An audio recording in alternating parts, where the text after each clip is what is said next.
এই কোরআন ৬,৩২৭টি আয়াত, যা ১৯ দিয়ে ভাগ করা যায়, কোনো ভাগশেষ থাকে না। এই কোরআনের ৮৬,৪৩১টি শব্দ, যা ১৯ দিয়ে ভাগ করা যায়, কোনো ভাগশেষ থাকে না। এই কোরআন ৩,৪৭,৮৩৩টা অক্ষর, যা ১৯ দিয়ে ভাগ করা যায়, কোনো ভাগশেষ থাকে না। এই ১৯ আল্লাহ এভাবে কোট করে দিয়েছেন। আবার দেখুন, এই ১৯ শব্দটা আল্লাহ কেন নিলেন?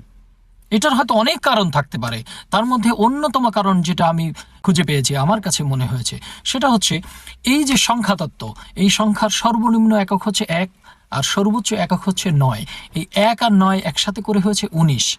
এবং মজার ব্যাপার হচ্ছে ১ থেকে ১০০ পর্যন্ত যে মৌলিক সংখ্যা আছে, মৌলিক সংখ্যা যেটাকে ভাগ করা যায় না, সেটা হচ্ছে মৌলিক সংখ্যা। এরকম মৌলিক সংখ্যা আছে ১ থেকে ১০০ পর্যন্ত ২৫টা।